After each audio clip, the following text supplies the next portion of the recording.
If family life feels full, but connection feels thin, this conversation is for you. Today on the Mom Cube podcast, I'm joined by Greta Eskridge, author of Adventuring Together. We're going to talk about slowing down, choosing presence over productivity, and how small, everyday adventures can help families reconnect in a distracted world. Well, welcome, Greta. I'm so glad to have you on the show. Thank you so much for being here. Thanks for having me. I'm really excited about our conversation today. Yeah, it's going to be so good. Something that I'm really passionate about, and I know you are too. So, you've built such a beautiful message around family connection through adventure. I'd love for our listeners to get to know you a bit. So, if you could tell us about yourself and how this passion for adventure first took root in your family. Okay. Well, I am a mom to four. I have, let's see, what are their ages? Two are young adults. So I have two sons that are 21 and 19. And then my daughter is 17 and our youngest is 14. So we're a house full of teens and young adults. And I homeschool all of our kids. So we get to spend a lot of time together in their growing up years and some of the most precious times of my life. And in addition to raising our kids, homeschooling, I also have been married to my husband, Aaron, for almost 30 years. And I have, in the last, 10 years or so, pursued writing and speaking. And so I'm an author of 3 books and I speak around the country on the topic of really cultivating connection, helping families pursue connection. And one of the ways that we have done that as a family and the ways that I encourage other parents to do that is through adventure. And the reason for that actually started when my kids were all really little.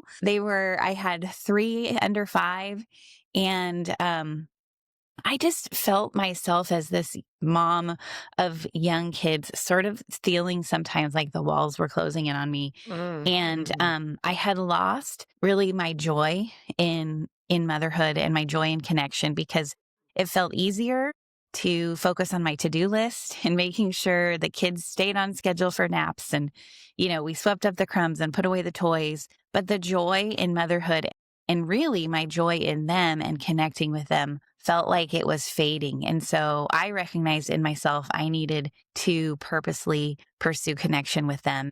And for me, that came in the form of getting outside of our house and out of our routine for at least a little bit of a little chunk of time. And, going outside, going to the library, going to the park, going to a nature trail, and just spending focused, intentional time with them. And from those little tiny adventures grew just kind of this philosophy of let's connect through adventure in all the different ways that we can do that. It's big. It's not just like, let's all go on a trek, to Iceland and climb a glacier. Right. It's more doable on a smaller scale.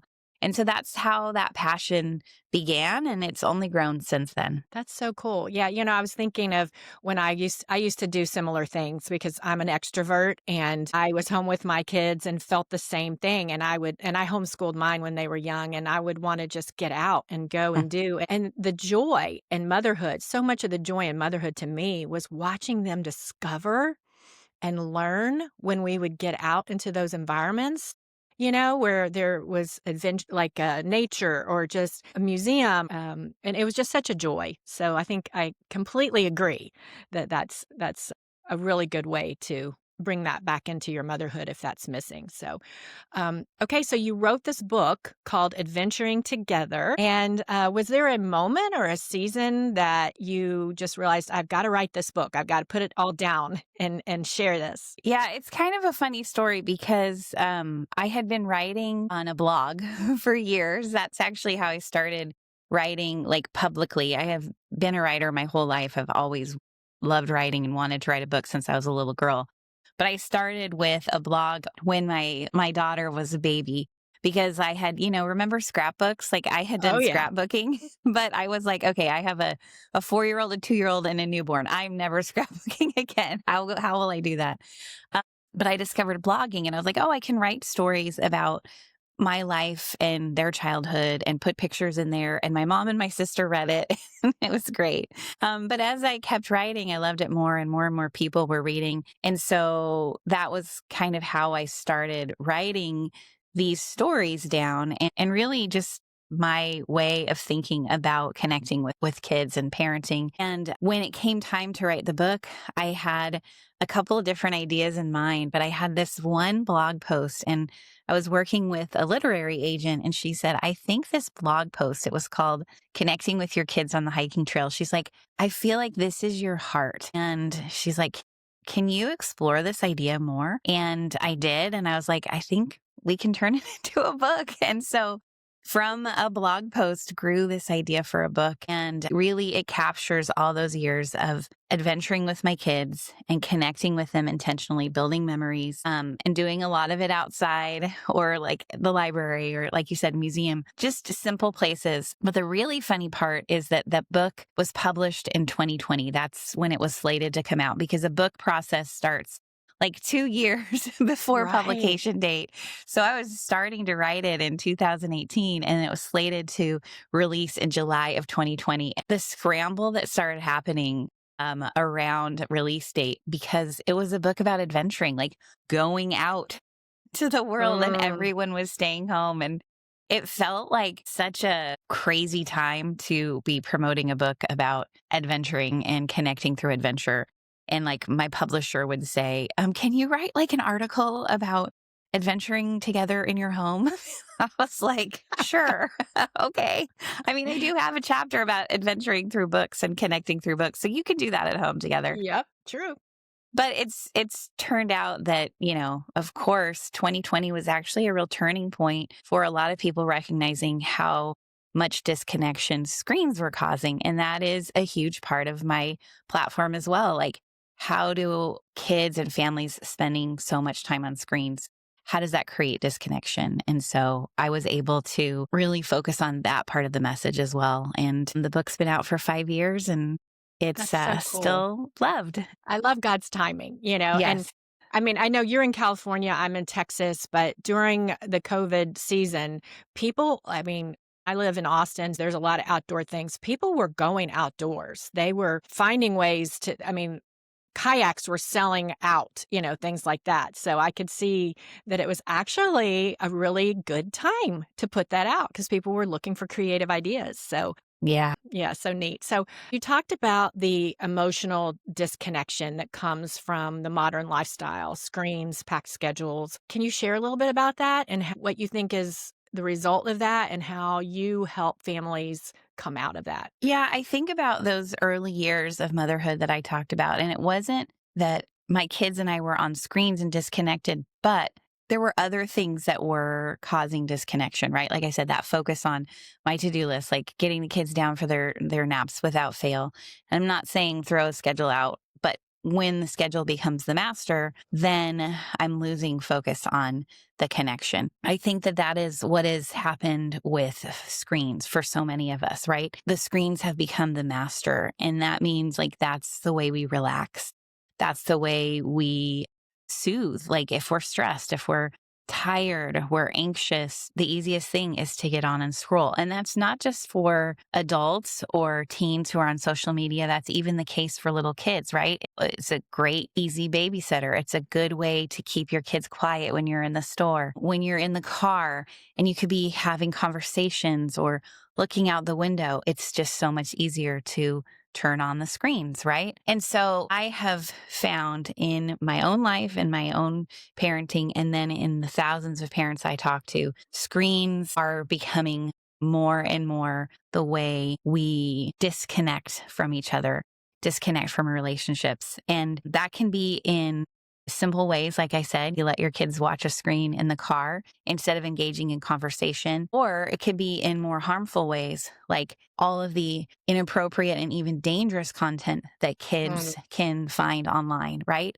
mm, And mhm. that is hugely disconnecting because it causes shame, it causes fear, it causes hurt. And so whether we're talking about something so simple as not talking to each other in the car or something much more dangerous like getting involved in inappropriate and dangerous content, we have to be aware of the disconnection screens and technology can cause. They are not the enemy. We don't have to say we're never using screens again, but we have to be really aware and we have to try to choose different. That's Absolutely. Couldn't agree more. So, what are some signs that a family, I mean, that they're without that their pattern of busyness has kept them from connecting? Well, I think they're real easy to fall into, and we've probably all done it at one time or another. And I think the example I gave of the car is a really perfect example because we get in the car, we are quickly running from one thing to another. If we're like, the kids don't want to be riding in the car again, or everybody just puts in their earbuds, their AirPods, whatever. They're listening to their own music or they're watching their own show or they're on their own Kindle or they're scrolling their social media and no one's engaged with one another. The car is a great time actually for connection. When my kids were little and we were all listening to the same book together, I would purposely be like, we're not all listening to our own books. We're going to listen to a book together. It's a community activity. It's a connecting Mhm, activity. And it mhm. was really like when they were little, it was easy because we were all listening to the same book. As they got older and they were interested in different things, and I had my youngest maybe didn't want to listen to the same book as the older kids, but we still would work hard to find a common ground where something we could all listen to together. Or another example would be like when you are eating a meal, like to actually sit down and eat a meal together and people aren't on a screen, you're not watching TV or a movie, you're not answering emails, you're just sitting at the table and having a meal together.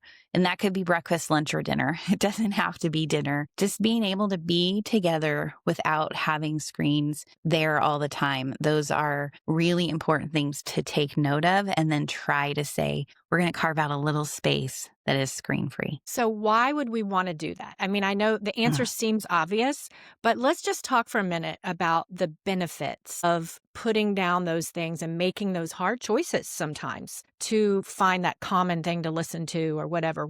What is, you've got your kids are in adulthood now, mine are too. I know the benefit, but let's talk about that for a minute. Well, if we don't create space and time to actually talk to each other about just the details of our day or something more significant, then we're losing one of the most important parts of our humanity, really. And especially the important parts of having family relationships. We want to have space and time to just talk to each other, to share things with each other. And I think as we're raising kids, there are going to be times where you're going to have important conversations and talk about challenging things that they're dealing with themselves or their friends are dealing with. You're going to have conversations, like, for example, about that, explicit content online. That's a huge part of what I do, helping parents be able to have those conversations. But if you haven't created space to have challenging conversations because you don't even have space to have simple conversations, then who is your child going to come to when they have a problem, when they need help with something, when they just want a question answered? They're going to go online. They're going to look to Mhm, Google or mhm, chat as their source of information, or they're going to go to their friends. They're not going to go to you. mhm. Like, not only do we need to spend intentional time connecting as a family and as friends, just as humanity as a whole, but especially as parents in our relationship with our children, we have to carve out space for conversations together so that when there is a problem, when something significant happens in their life, you are the person they know they can turn to because you've created a rhythm, a space, and safety in having all kinds of conversations. Absolutely. And I think about, just Deuteronomy 6, 4 through 7. I Mm. mean, the key parenting verse is, we're supposed to talk about God when we walk along the road, when we lie down, when we get up. And it's a lot of talking. And if we're going to disciple our kids, which that's something Mom Q was very passionate about, then we have to build those relationships to a point where my kids now, we're friends. We've Mhm. moved into that. We're in a whole different role now as being a grandmother and that sort of thing. But it is so precious to have these adult relationships. And it was a lot of sacrifice when they were young. Yes, I agree. Well, let's talk a little bit about, well, you've started talking about some of the practical tips. Let's get into that a little bit more because we know that we need to be intentional. We've already established that. You've given some really great small moments that can make a huge impact, like the 5 minutes of undistracted eye contact.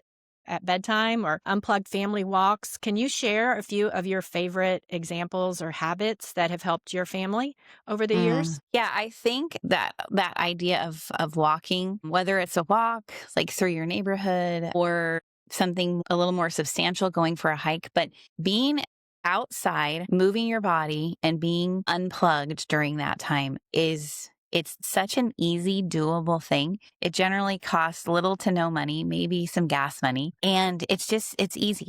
Most people can go for a walk of some kind, right?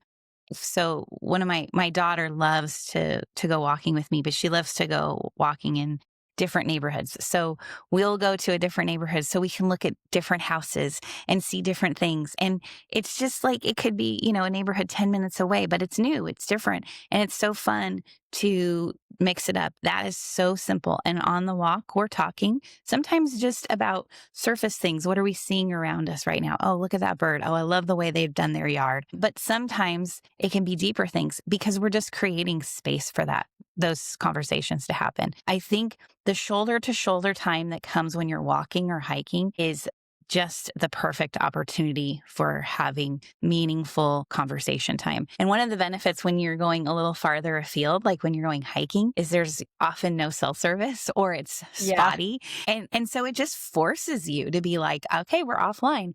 Because I know it can be so easy to be like, well, I'm just going to take my phone so I can keep track of our miles. I mean, I am like a big walker and I want to keep track of my miles. So you're like, oh, well, I got to take my phone with me. But if you're going out, like I said, out on a hiking trail, you might have less cell service. And that just is great. It forces you to be offline. So I think walking, hiking is one of our favorite ways to connect. Another one is through books. Like I mentioned, reading or listening to books in the car. Because when you read books together as a family, it creates a common language. It creates like jokes and stories that are specific to your family. And there is something about adventuring through a book. It might be that, you've never gotten to travel to these other countries or places, but you're doing it together through this story and reading books together, sharing the story, either reading it aloud or listening to it on audio, or even everybody's reading it on their own, but then you come together to talk about it and you make it kind of a celebration. Like, I'm going to make a special meal from the book, or we're going to have tea and cookies while we talk about it. Whatever it is, make it something a little bit special. And then it makes it more exciting to be there, more meaningful. So reading books together and walking, those are two simple, doable, affordable things that everybody could engage in. So good. And we can call those adventures because it's just it's out of our routine and creating connection. I think about we used to do read alouds when I was homeschooling my kids. And those are still some of the most precious memories for me when we would crawl into a bed together, all three of us, and my husband traveled. So it would just be me reading these books. And we still talk sometimes about those memories in those books. So I love that. And, another thing that we used to do was we all loved music and singing, and we would sing worship songs or country music. We're big country music family, just at the top of our lungs together. It's good, fun There's stuff. just so many things. Like you can even interview your kids and be like, what are fun things that you'd like to do as a family? What are small things? What are big things? Like small things like, I really wish we could bake cupcakes more often, and you're like, okay, we need to bake together. It could be once a month, but like, let's intentionally plan for that. What's something bigger that you have dreams of doing together as a family? Like I have one son that loves road trips and he's like always saying like, we need to go on a road trip. Like, okay, well, let's plan that out and make that happen. So I think engaging your kids in what are adventures they would like to partake in, that's a really powerful way to get them on board with this idea of connecting through adventure as well. And I always say that the goal of adventure is connection. So the vehicle is adventure, but your goal is connection. So you don't have to get lost in the vehicle. Mm. Like, what is the adventure? Because Mhm. really your goal is connection. And so, the adventure isn't the whole point. So if it doesn't go perfectly, if it's not just what you imagine an adventure is, don't worry, because your goal ultimately is connection. Ooh, that's so good because I don't know about you, but I'm a big I struggle with expectations sometimes. I'm sure there's moms out there where we're like, okay, we're going to go on this adventure and we're going to plan this. And then we get there and the kids are like, oh, no, they got a bad attitude or somebody's fighting or something like that. And then we think, oh, well, this was a big failure. But really, that's not true. I mean, working through conflict is an important part of connection as well. And seeing, how do we handle those situations and watching us model that. I mean, what do you think about that? Yeah, I have a whole chapter in the book about misadventures and how I actually think misadventures are one of the greatest parts of connecting through adventure. Because just like you said, like you learn so many important skills when things don't go according to plan. And it's a great time for kids to see us model it, for us to work together as a family, for us to like say, we need to stop and pray.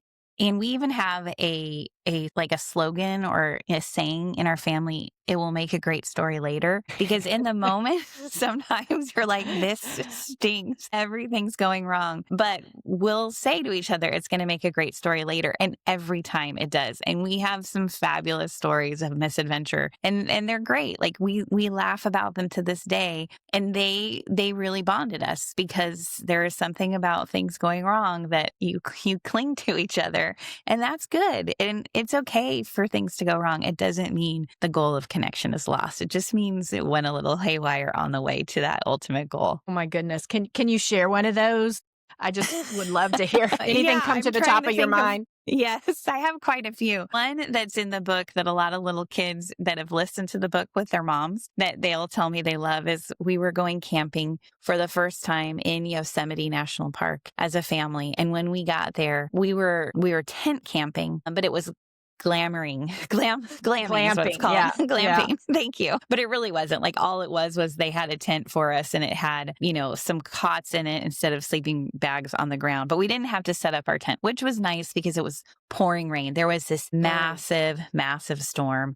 And it was a very cold storm because it was like November. So just a little higher elevation. It was already snowing and pouring down rain, thunder, lightning. We live in Southern California. We don't really have very many storms like that ever. So the kids were all a little bit like scared. And even when I woke up in the middle of the night, thunder like I had never heard because it's echoing off the walls of, the walls all around Yosemite, granite walls. Or cliffs and lightning coming down. Then it's hailing and I had to go to the bathroom. I couldn't go to the bathroom because I was scared to go out of the tent because I was like, I'm going to get struck by lightning or float away. So I can't believe I'm telling you this story, but it's in my book for all to read. So there actually happened to be in this glamping tent a trash can. So I was like, well, I'm going to have to use the trash can to go to the bathroom. Oh, I love it. It's the middle of the night. One of my kids hears me and he's like, Mom, what are you doing? And I said, I'm just peeing in the trash can. Go back to sleep. And he's like, what? You're peeing in the trash can? I'm like, I have to. Just go back to sleep. So the next morning he wakes up and he's like, I had a dream that Mom was peeing in the trash can. I'm like, it wasn't a dream. It was real. And they were all like grossed out, but also like thought that was pretty cool. And so it's a great story. We all still laugh about the time Mom was peeing in the trash can because we were stuck in the tent in a massive storm in Yosemite. My gosh, that is so funny. Thank you for sharing that because, we all think that no one else has these situations, That's a pretty tame one too. Oh my goodness. I think, okay, so I have one. I remember we were living in San Diego and I decided to take my 3 kids and they were a little bit older, middle school, early high school, and then my youngest. We decided to go kayaking in La Jolla Cove. Oh yeah, that's beautiful. And it's a beautiful spot. But before we did that, we decided, let's go have a big lunch before we go kayaking in La Jolla Cove. Not a good idea. No, not a good idea. That was not a good idea. Did not realize that. But I happen to be one that gets kind of seasick. And I just didn't think about how much the waves would bother me. And I started burping. People are going to be like, what in the world am I listening to? And I had eaten tuna fish. And oh my the kids were they were like, my son was yelling at me. He was like, Mom, you've got to stop. And we still laugh about that whole thing today. I bet, so there you go. And I remember some of La Jolla Cove, I will tell you. But great connecting time. Seriously. Yeah, it is. If you can't laugh in the moment, you can laugh later and it's going to bring you some joy. So good. And just I just have so many memories of just things that we've done like that and how important it is. So, Yeah. goodness. Well, thank you. This has been so great. So, let's take this a little bit spiritual and let's Okay. say, I started talking about earlier discipling our kids, but how do you see adventure becoming a spiritual practice, something that Mm. actually deepens our dependence on God as we parent and grow together? Well, I mean, if we're talking, like I said, about misadventure, that right there is the perfect opportunity for us to rely on God when our plans, we think we're in control, and our plans don't go the way we plan them. That's a perfect opportunity for us to come back to God and to take our kids into that moment. I mean, there have been times where I've been like, this is not going according to plan and I'm so frustrated or I feel overwhelmed and I will have to invite one of my kids, be like, hey, can you pray right now? I need, to help remind me of who actually is in charge. And so I think like in misadventures, that's a great opportunity for us to point us back to the one who calms us and guides us when we feel like things are out of control. But I also think one of the most powerful ways for our family to have experienced God in a different way than quiet times, going to church, worship music is by spending a lot of time in nature. Because when we are outside and we're experiencing creation, we get to know the creator. And Mm. so for us, we do love outdoor adventures. And it doesn't mean that they're hardcore and we're, going on 50-mile backpacking trips every weekend for our adventures. Sometimes the adventure that is outdoors is simply a walk in a nature center or a walk in the park or a hike in, local mountains or at the beach. But when we're outside and we're experiencing creation, like I said, we get to know our creator. We see his power. We see his creativity. We see his care we get to know God's loving and amazing ability of creating this beautiful world that we live in. And it is different than when we're sitting in church or when we're having quiet time. It's just getting to know him in a different way. And so for us, it's really a spiritual practice to get outside and to experience and notice nature. And that happens and it connects us. I mean, my kids will tell you how many times we're driving and I'm like, oh my gosh, look at the sunset. And we have to pull over and look at it. Or look at those fall leaves. They're incredible. Oh my gosh, did you see the design on this little tiny bird's egg that we found in this nest? Like stopping to notice and then point them always back to God in those moments. Like, look what he made. Wow, God created this sunset for us. Like that's the part that I focus on is to always point them back to God and point myself too, like not to just admire the sunset, but to admire the one who made it for us. Absolutely. I think of the words that were coming into my mind when you're describing those moments was just the splendor and majesty that of his creation, and that we can access through the Holy Spirit as believers, that we can access that power. That's incredible. Yes. Just Yeah. sharing those God moments with our kids. So Yeah. In the so good. verse in Romans, it talks about how the work of God's hand in creating the world, like we are without excuse to know him and to know that there is a creator and a God just by observing the world that he made. And to invite our kids to know that truth that we get to see. It is absolutely indisputable that there is a creator. And we know that by seeing the world that he made. Like that's an important thing for them to be able to understand as they grow in their faith. Like we are without Mhm. excuse. God's creation testifies who he is and that he exists. I want my kids to know that as well. Amen. Wow. Well, this has been such a life-giving conversation, and you've reminded us that connection doesn't come from perfection. It comes from being present and curious and willing to step into adventure together. So I really appreciate your wisdom, Greta, and your honesty, vulnerability, and I just wish you the best. It's been great. Thank you, Candace. I'm so glad to be here. Thank you.